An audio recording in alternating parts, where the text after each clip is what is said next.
Good morning, and welcome to Connections Radio Show, where we talk about ideas that matter.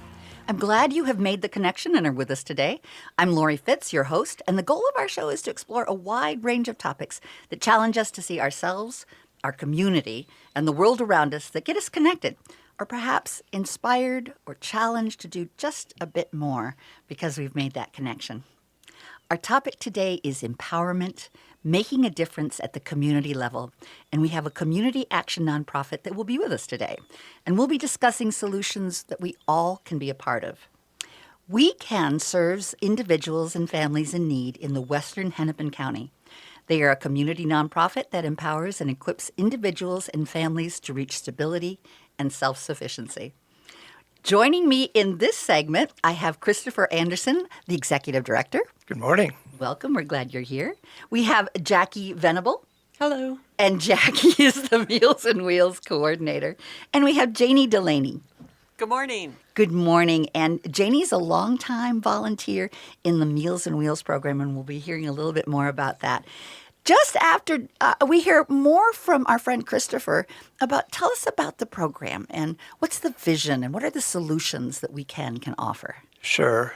We'll be talking about some of our specific programs that we do, but I think I want to start by just saying kind of our philosophy and how we help people. It's all about the holistic wraparound approach and honoring people and the dignity that everyone deserves. So as we treat with all our individual programs, we want to make sure that we're respecting the people, listening to their stories, and walking with them. So we want to be more of together, we're working on these solutions. So it's not us helping them, it's the big us that we really like to look at things. I love that. People first. Yeah. And finding that connection to what they need and making sure that you support, not slotting a person into a program, but having the program support the person. Yeah, and every one of us volunteers, staff, we really appreciate the work we do, and we value each other and we value the people in our community. So almost every day we're crying and laughing and crying happy tears some days and not so happy, because we do see a lot of difficult situations, but every day we're helping people in different ways, and that we all feel really proud about that. And my guess is more recently you've probably seen a spike in the needs out there. Oh, for sure. If anyone's following the news and what's happening, whether it's legislation, the SNAP, the government shutdown, the economy, the prices, there's just so much that we don't know about what's going to happen next. So we just want to be flexible and be prepared and to change when we need to and to keep pushing ahead with everything that we're doing in as many ways as we can. And one of the solutions is the Meals on Wheels program. Yeah, it's one most people know what it is or have heard of it, and it's really the program that started We Can almost 40 years ago out of a group of local churches providing Meals on Wheels. Wonderful. And Jackie, as the coordinator of Meals on Wheels, what would you like to share about the program? Well, one thing that's great about our program out at We Can is that we have the capacity to not turn anybody away based on their age or their income. So we serve everybody from a 25-year-old who has, developmental disabilities, who just needs to gain a little bit of independence back, all the way up to a 99-year-old who, Wow. has a hard time cooking and getting to the store, and he lives alone, and he needs more of a connection just to somebody to talk to every day. So we see a really large range of people, which is just fantastic to see. And like Chris said, we see a lot of happy things and a lot of sad things. So, And with that, you have brought a volunteer that has been working with the Meals on Wheels for many years, and we'd love to hear your story. Okay. Well, it was back in 2004. My daughter went off to college, and I was looking for something purposeful. And so I've been doing it ever since. And basically, the fulfillment is just as great as it was the first day I delivered a meal. And over the years, I've just made lots of friendships. I've had piano recitals. I've had, when you go to someone's home, you get to know their history. You feel lost because some of our Meals on Wheels clients are elderly and they pass on. And I'm happy to say that I was inspired by my mom and my sister and my daughter also participate in weekend volunteerism. It's a family. It's a family, yes. So when you're out and working with the relationships that you build with the folks that need the food, and it's not just the food is what I'm hearing you say. Right. The food is nice. Right. The food is good. But it's breaking bread together. Right. And being able to find out how they are. Well, have someone care. And it's more than that. I mean, you learn all kinds of things about people and their history of the area. You learn, it's an adventure. You go geographically where you might not ever go. But there is a real big sense of fulfillment that I would encourage anybody to try out. I think, they'd find it very, very a great experience. And how many years? 22 as far as I could go back, but I know it's been a little bit longer, but yeah, it's great. I can see on your face how proud and excited you are to be a part of it. Christopher, you see a lot of good volunteers out there that are making a difference. Oh yeah, for sure. We couldn't do what we do without our volunteers. We have a couple hundred volunteers each year that help with all sorts of different things, and I love how I can see, like you said, in their face, and when I see Jackie speaking with them and telling them updates about the clients or the meals, and just the care they have, and the understanding that our volunteers have, that it's, like you said, much more than just the food or other programs we do. It is those connections, and it is that changing lives in positive ways every day. For those who may have heard Meals on Wheels. It's been around for a long time. You might not know exactly what it does. And what it does is it provides fresh, nutritious meals delivered directly to the homes of seniors and individuals with disabilities. And you all have been doing it since 1974. I'm not sure it was connected with We Can, but it was out in the community. You've mentioned that you've been around to a lot of different, but you've been partnering at least, I believe, with We Can since 1989. Correct. Yep. So you make sure that there's proper nutrition. You gave me a tour not too long ago about all the good, nutritious ways that you are serving the Meals on Wheels. If you want to share just a little bit about that too. Sure. So we, along with Meals on Wheels, we have another main food program. It's a mobile market, and so that's delivering. It's a delivery model of a food shelf, and so those are kind of like regular groceries that you might get from Cub or something, but we're delivering the exact food that people want. So when they start the program, we ask them, what kind of meat do you like? What do you like? Milk? Do you have allergies? All those different things. And then every time we bring the food out, it's exactly what they want. And so when people think of a stereotypical food shelf, you think of the canned corn or the things like that used to be, but we really want to make sure it's not only nutritious, but it's what our clients want and enjoy. And I think that also brings up a point that many of your clients may not have had good nutrition being able to be supported. That's exactly true. If you look at what is least expensive in the grocery store, often it's also least nutritious. So that makes a big difference. And then with that, you're able to encourage them to think about nutrition in a new way. I agree with that. And we've talked about having some programs like that. What is a nutritious meal? Sometimes folks don't even know that. Or what you hear maybe in the news, things change all the time. Coffee is good one day and bad the next day. And so, we try to educate as well as feed.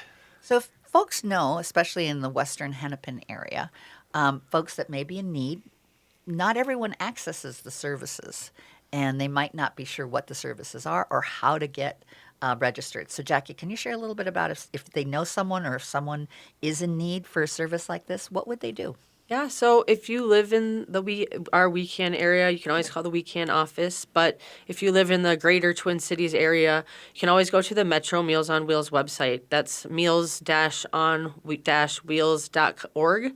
And that's going to bring you to our parent organization, kind of.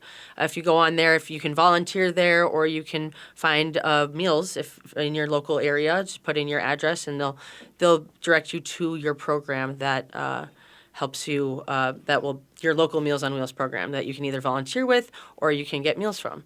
But if you live in the Wecan area, you can always go to wecanmn.org. And with that, I'm going to have Christopher share what are the communities that folks, if you live in this area, can call and get connected with Wecan. So we serve 12 cities in northwest Hennepin County. So if you're familiar with the Lake Minnetonka area, we go as far north as Rockford and Greenfield, and then down to St. Bonnie, and then Minnetonka Beach, and then circling over to Mound and I'm going to do a shout out to Independence. Independence. Yeah, sorry. That's all right. Up on the north side, the north side there. Yeah. All good. So geographically, it's pretty large, and it's pretty diverse too. So in Mound, where we are, it's traditional, sort of a small town, and then moving out, it's definitely more rural in the Independence and Greenfield and Rockford area. And with that, I'm going to give the website for Wecan. It's Wecan, WECAN, and then add MN at the end. So that's wecanmn.org. And if you have questions about what services, what opportunities, what it's all about to be part of Wecan, whether you need it as a client or you want to give back as a volunteer, I would encourage you to learn more about Wecan by going to wecanmin.org. Thanks so much for being with us in our first segment. In our next segment, we will be talking about volunteerism and all the cool ways that you can volunteer for community action. So even if you're not in our community of the Western Community Action area, you will be able to access for community action in your home community and learn about what volunteer opportunities there are. So thanks so much. We'll be right back after a few short commercials.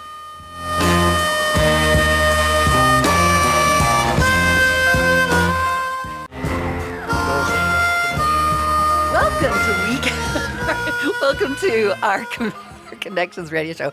Forgive me for giggling through that. I'm Lori Fitz, your host, and the challenge and the opportunity at our show is to talk about ideas that matter and how we can make a difference. And we're focusing today on how empowerment and how giving back to the community can make a difference. Wecan is a nonprofit organization whose mission is to empower and equip individuals and families to reach stability and sufficiency.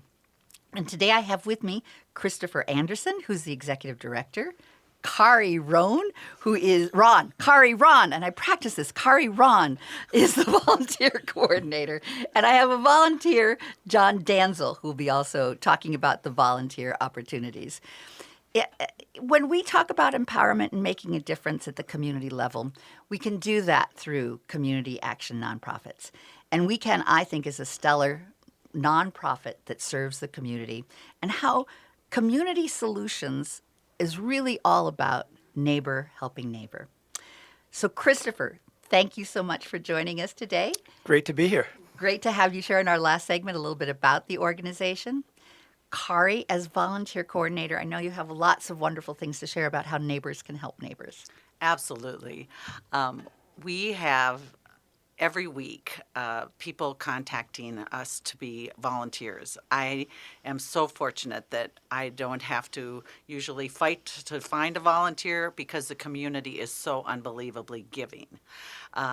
I always encourage people to come to Wecan and have a tour, make an appointment to have a tour, kind of find out what we do, who we are, and then after that, I have them sit in my office, kind of get a feel for what their personality type is. In today's uncertain times, and what they'd like to give in their way of volunteering. So I think that's probably the greatest gift that I have, is I have that opportunity to meet with people and to talk to them about where they would like to share their gifts.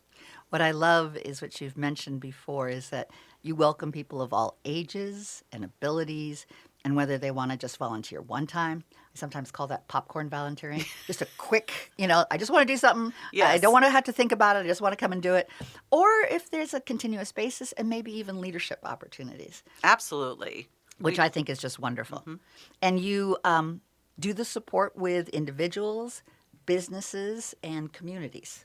Absolutely. And we have groups once in a while that will want to come, and we'll try to find something for them to do. The National Honor Society from the West Tonka school system, they also come and help us out a lot. And there's a lot of people that want to do drives for We Can. Maybe it's a food drive. Maybe right now we have a big push for a personal care drive because we need personal care items. It's wonderful. And it's good business to be a volunteer, too. Absolutely. It gives back to the community, and it's important for partnerships like that to make a difference as well. Oh, absolutely. And we have a volunteer today who can share a little bit more about his experience. John, tell us Yeah. about what it means to volunteer. Well, I joined We Can as a volunteer about a year and a half ago. I've served a number of different roles. It's one thing I like about We Can is that there's many needs, many kinds of needs, and I'm a regular Meals on Wheels delivery person. I do that on Mondays. And a couple of other roles that I've played was to be involved in bringing what the recovery program, which is bringing food from grocers like Target, which I was involved in, bringing that food back into We Can so then that can get back out to the community. So I did that for a good while. And another thing You I do kind of is like variety, don't you? Yeah, I like variety. It's the spice of life. That's right. And also, I help people that are having trouble with applying for some of the Social Security programs. I've taken some time to become a little bit of an expert on it, and so if somebody can't, navigate the And maze, Medicare A, B, It's- D, it's a F, crazy- N. crazy world, and some people don't have a computer, and some people don't have computer skills.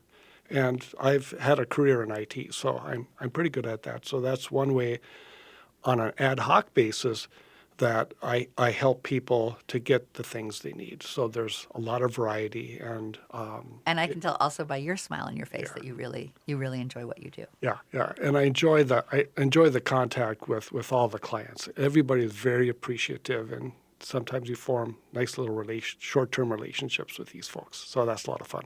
Well, I wanted to mention a few things that you all do very well in terms of types of volunteering. You've got administrative assistance, where you can help with answering phones and maybe just doing data entry. You want to come in and just do some administrative work. It looks like that's something that you all are welcome to think about for volunteering. Family support programs. You mentioned that with the drives. That's huge. And we have our Ready to Learn drive that happens in August. We have a coat drive that happens in November. We also have what's coming up is our Adopt a Family, which is very popular, both with clients and donors. And then we also have a shoe drive. So that happens a week after, usually after the Ready to Learn drive. And people can do all kinds of different things with these drives. They might want to assist with registration, maybe help assemble the bags, and then maybe even help clients when they are making some choices about what they would like from your wonderful office. You have some beautiful things that people can come in and actually choose the things that they need. It's very, very cool. And we have churches sometimes, or maybe Girl Scout troops that will make blankets for our clients. They're allowed once per year, and they just absolutely love those. And you were mentioning technical. Lots of help could be given in terms of website support, communications and public relations you got listed of things that you can do. We've talked about Meals and Wheels, the mobile market you mentioned in the last segment, and then supporting employment programs too. Being able to Absolutely. tell us a little bit about that. Well, he's not here, but I can't speak for him, but his name is Ross Rifkin, and he is wonderful. So if we have a client who perhaps has trouble with interviewing skills, doesn't know how to fill out an application, doesn't know they're just where to look for a job. Sure. Ross is there for them to help them. And then a volunteer can help maybe with doing a mock interview. It could. Helping them with maybe the job searches as well, depending if you've got some good relationships. Those are some things that, and then Christopher, you had some ideas that you wanted to share too.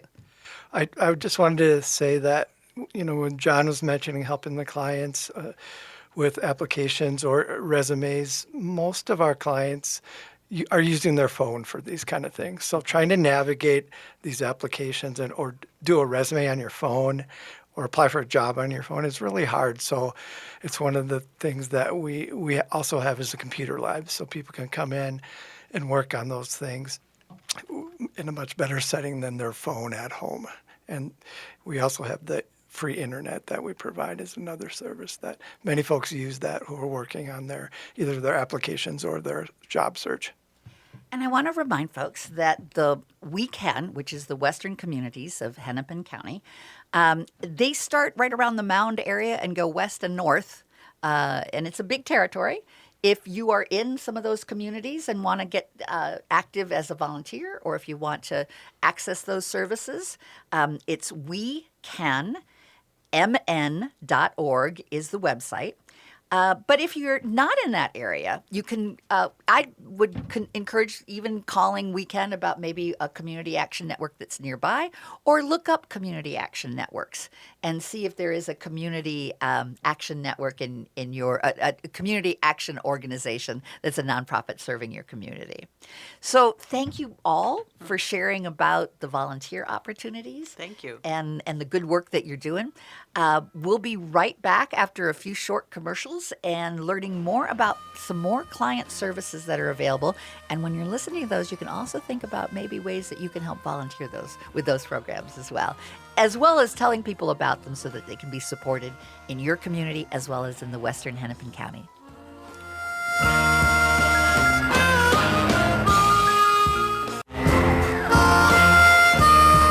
Good morning. I'm Lori Fitz, and welcome to Connections Radio, where we talk about ideas that matter. And I am glad you have joined our conversation today.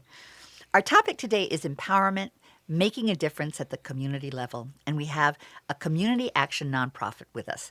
And we'll be discussing how solutions we can all be a part of can be made through community action. So to this segment, we're talking about client services. When we think about client services, it's really about supporting individuals in need. And I have Christopher Anderson, the Executive Director, joining me again. You're kind of my co-host today. Yes, it's great to be here, Lori. Glad to have you. We have Sandy Nikolov. Hi. Sandy is our Client Services Manager. And we have Cece Cooper. Hello.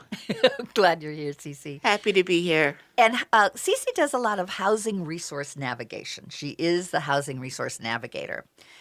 So some of the things I want to make sure that we talk about are the various programs that are available. And I'm going to start with you, Sandy, and have you share a little bit about what all the work is being done, and then how does someone come in and access these services? Sure. I'm going to start with that. Yeah. Basically, people come in and they ask for help. Some people don't want to share because it's very personal. So that's when we go in and ask them how we can help them. I usually ask them to come to my office and they start telling me what they need. And I like to hear their stories because that's what we usually pay attention to the whole person and what they are going through. So the first step is we do an intake, and the intake has all their information, and then there is a piece that is more related to what kind of emergency they are experiencing right there. It could go from my car is broken. I have a lady right now that went through domestic abuse and she doesn't have heat in her car. She came to see me on Thursday and she had a snowsuit on to be able to drive to our office and ask for help. So I'm going to be working on that next week, and we support people with car repair, for example. It has to be an emergency. And not having heat in Minnesota is a big emergency. So we also have like maximums that we have for car emergency services. We can provide $500.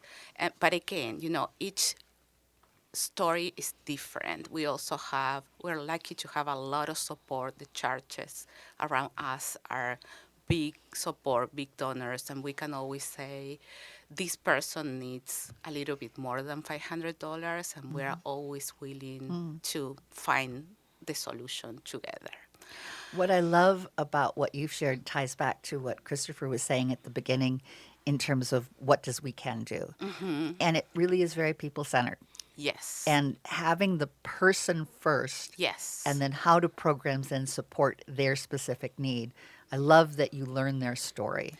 That's key for us always, because it's so unique and they are experiencing different difficulties. So. And you can look at all the different services, but when you're in a state of either trauma Yes. or challenge, it doesn't sink in. But if you have a chance to tell your story about this is what Yes. I'm going through, this is, I don't know what, and you being the expert to be able to say, Yeah. well, these are the programs that can help you. Definitely. And with this particular lady, we call together, it's called Sojourn.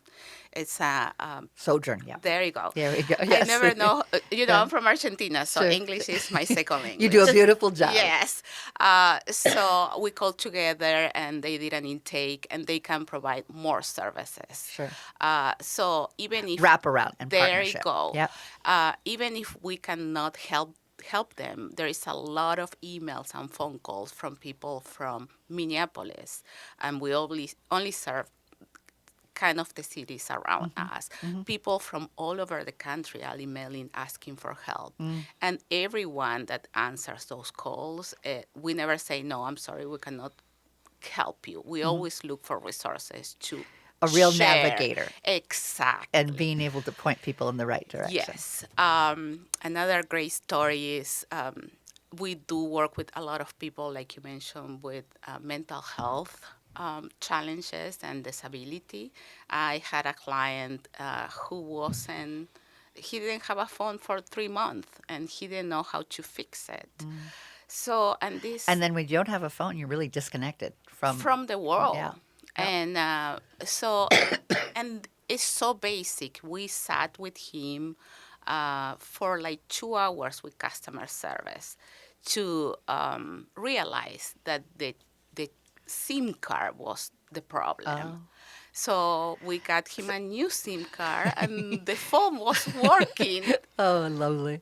Cece, you're a navigator. Yes. And housing is what you focus on. Tell me a little bit about that. So when people come in, and so there would be two reasons that people would come in. Number one, either they are already homeless or they're in a situation where they're about to lose their home. So what I do is I help provide them with different resources of who to reach out to and how to navigate the system. And so when I sit and talk with them, when they think they're coming in just for housing, one of the important things of my job is I have to listen to what they're saying, make sure that I'm understanding their needs, and then realizing that they don't just need housing. They might have said something to me that tipped off. Maybe they might need to see somebody that's a mental health specialist, which we do have one on site. So I'll let them know that we have one on site and ask them if they're interested. They might be in a situation where they really need a job. I let them know that we also have an employment counselor. So it's kind of, again, like that. I like the word you use, wraparound. It's like they came in for housing, but I assess all of their needs to help them. And then, like I mentioned, I will help them find either how to navigate the system. Some people are very unfamiliar with computers and how to navigate and how to work with things. I'll offer them my services and let them know I'm happy to sit down with you. We'll go to the site together and we'll fill out these forms together. And they're very thankful for that. Some people might not even have a computer. So I let them know we have a computer lab. And if they want to come in, I can sit down and work with them. What's wonderful is, again, the notion that by listening to someone's story, they may come in for one thing, but because you're both very knowledgeable about the various services, or if you're not knowledgeable, you're willing to research and Always. help. That's what I say. When I Yes. don't know, I always say, I don't know about this, but let me check or ask around, and I'll get back to you. And when people are in need, I believe what they most need is someone that they feel like they can count on. Yes. Someone that they're connected to. Someone that says, I understand and I'm here for you. That makes a world of difference. Suddenly the fear and the anxiety and all of what do I do next can at least be shared. Like one of the first clients that I worked with came in because she was like living in her car and she just was at a loss of what to do. And so Sandy and I sat down and talked with her. This was the first time Sandy let me take the lead because I'm new to We Can. So this was And the we're first. glad you're at We Can. I'm very happy to be there. And so when she came in, she was, just full of anxiety, crying, not knowing what to do. But because of the comfort that Sandy and I was able to provide to her, by the time she left, she was hugging us. And that was like the best feeling in the world, was knowing that you were able to put somebody in a place from fear to hope. And have a direction. Yes. You can feel directionless when there's anxiety. To have a direction, to have a path, to have a plan. Because it sounds like not only do you look at what are the solutions, but you continue to work with them on working that plan. I always tell them they have so many challenges, and many of these clients have these challenges generations before them either.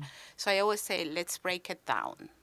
And we use a lot of motivational interviewing techniques, and we set mini goals that they can achieve and feel, okay, I'm moving forward. One step at a time. Yes, it's so overwhelming when they look at all the different areas that they need to do better, Yeah. you know. And the So- success then creates the next success. Yes, yes. And having that as an opportunity to be able to feel like I can because we can work together. I see what you did there. Thank you. We do it all the time. Yes. Good. Yeah. Good. Yeah. I think what we need to do in our time where we're having even more needs in our community is recognize how important a person's story is. I agree. And we all can make a difference by taking a pause and being able to be there and support. So whether or not you would want to volunteer or provide support to these services, or if you know people in need of services, I highly recommend going to the website. We Can, and it's WECANMN.org is the website. And I think you had one more thing that you wanted to share, Christopher. I just want to say, I hope the listeners can tell in the voices of Sandy and Cece just how important their work is to them, and not just their knowledge, but their passion for helping people. And it's so impactful. So I hope y'all out in the airways can.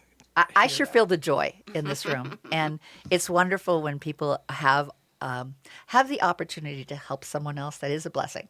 You know, I agree. that's something that gives both ways, and you do a beautiful job.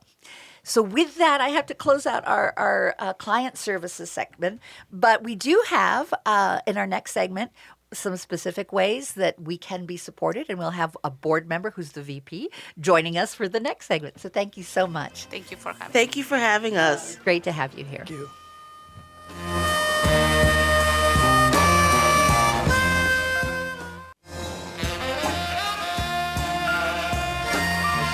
Where we talk about ideas that matter. I'm so glad that you have joined us. I hope you have been throughout the conversation listening to the wonderful things that We Can, which is a community-based organization, and it stands for the Western Communities Action Network. Give back to the community and support individuals in need. We Can's mission is to empower and equip individuals and families to reach stability and self-sufficiency. And in our previous segments, you heard a little bit more about how Weekend serves the communities, especially through Meals on Wheels, volunteerism. And in our last segment, we talked a little bit about the client services and the center of the story in being able to guide the programs individuals and families need. In this segment, we're going to have a leadership conversation, and we're going to be looking at community solutions, how they can be giving back financially when you have the means to do so, and what you can do to make a difference. And who we have, we're continuing with our friend Christopher Anderson, the executive director, who's sort of been my co-host today. Hello again. Hello. And we also have the board vice president, Tina Phillips. Hello, so happy to be here. So glad that you're here. I'd love to just start it off with just having you give your leadership overview of what you think people can do to really support the ongoing mission of WeCan. Sure. So I think, as we mentioned earlier, the needs are great and growing and unpredictable. So I think we really enjoy and appreciate all the support we get, and it's so necessary. And I think getting plugged into the work we do and understanding the work we do is really important. And I feel like Kari mentioned earlier, if you come and see WeCan, how can you not want to be a part of what we do in some way? So if we're talking about the financial support we need, it's really what drives the programs that we run. So we appreciate donations of all kinds in different ways, and we need them all through the year. I loved coming to visit. I was very familiar with it 25 years ago when it was in a little house right on Shoreline Drive on 19, right next to Mound and Independence. Right. And it served a much smaller set of community. It's grown the community needs over the last 25 years. They have. The challenges have grown. Where we're in our society right now, there is a greater challenge for folks to know where they can go, where they can feel safe, where they can be trusted, where the support can be given. How did you first get involved, Tina, and what are some of your ideas about the needs that we can have?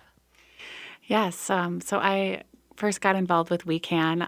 I grew up in Mound, which is where WeCan is located, and then I moved back to the area recently with my children. And something that is a value of mine is community support and giving. And so WeCan is a great place to kind of do that. And my career background is I'm a therapist and I've been in leadership. And so I really wanted to join as a board member to support that strategic vision. Our job is to help where we want to grow. And also we have oversight of, fiduciary responsibility of the interests of WeCan. And so part of that is thinking about how we want to grow and how we want to show up for our community. And that has a direct tie in to our financial position and where we need to be. And we need donors. It's a huge part of how we're successful in our community. And as a community member, it's, in my opinion, a very easy way that you can support our community and all of the really good work WeCan does. And we look at their financials every month, and I see how great they are at really channeling the most money they can back right into the community. And so every dollar counts. Just want to jump into, you can really donate one time. It's a time of the year where you can donate. One time, it's a great time to consider doing that. You can donate on a reoccurring basis. You can get together with your family and have a little competition and see how much money can you bring to WeCan as a family. My family fundraiser. A family fundraiser. My family's doing that. Yes, this year I'm challenging my brother and I and my mom and my dad, who's in Florida, but also spent a lot of time in Mound to do that. And with all the holidays, yes. Party with a purpose. Yes, party with a purpose. That. You're with your family. Yeah. You can ask them, hey, what could we do here? It's a really important time of family and community. And to helping family in crisis. Yes. I mean, isn't that a blessing to be able to have that opportunity right now? It's such an opportunity. And so money is a very good way to donate. And I just wanted to share too, just because my employer does this, I wanted to put a plug in for this, is that a lot of times employers do employee match. So what you donate, your employer will also match to the organization. And a lot of times your employer will give volunteer hours that you can take time off, paid, and give it to and spend some time with an organization. So Weekend's a great opportunity to do that. There is also giving stock is a possibility. Mm-hmm. There can also be donating a car, I understand. It is, yeah. So we've had a few more families donate stock for us, and a few more with the legacy giving, and we're really looking at that. How do you want to carry on past your family through the years in ways that can give on for generations after you? And I think that's important. Mm-hmm. And I've talked to more and more families who do see that, who are actually coming to me and saying, is this a need? And I say yes, and we're honored that you feel that important part to be such a special part of your family in that way. I also love the donation wish list. Yes. It warms my heart to see these are very specific things. Sometimes people go, I want to volunteer and I want to help, but I don't know how. If you want to give something that has a lot of impact, there's a wish list that they have. Food, personal care products, household cleaning products, diapers is a big need. You all also support dog and cat food and animal support, which I love. Having an animal can make a difference in terms of feeling the family is all together and you haven't had it broken by not being able to keep your dogs or your cat. School supplies, we've heard about. New blankets is important, especially this time of year to be thinking about. New or gently used coats, new hats and mittens. And also at this time of year, it's nice to think about new toys. Yes. And I think if you're someone like my mom who doesn't like to give gift cards at Christmas, if you like to give things, it's a great opportunity to go to our website, look at our critical needs list, think about something you're passionate about that you would like to donate. My mom also is big into crochet, and my mother-in-law knits socks, and so they try and kind of build that up over the year to donate as well. So there's just a lot of ways that if you're more of a person that likes to kind of give things, you can do that too. And yes, but any financial donation is so appreciated. Yeah, Go ahead. I think that's why we give those specific items, not only because it's what we need, but I hear a lot, tell me exactly what you need and I'll go get it. And also, if you would have asked me, I would have given. And so that's one reason we're here today is to very humbly and with honor ask for people's help, because it is needed. I also love that it's neighbor helping neighbor. It is. And we want to make a difference in our community. I think over the years, some of the community sense of connection has not stayed as strong. We're busy lives, a double income family that's really busy. This is a way to give back. This is a way to get connected. And this is a way, if you have the financial capability, to make a difference in a family's life. And this time of year, more than ever, this is a time to be thinking about that. And we thank you very much. Thank you. Thank you for listening in. Thank you for learning about Weekend. Thank you, Weekend, for sharing all the amazing things that you do. And thank you to our audience for being a part of this conversation and getting connected to what the holiday season can be all about, giving back and making a difference. And we'll be right back. We'll be back next week, and we'll look forward to having you join us then.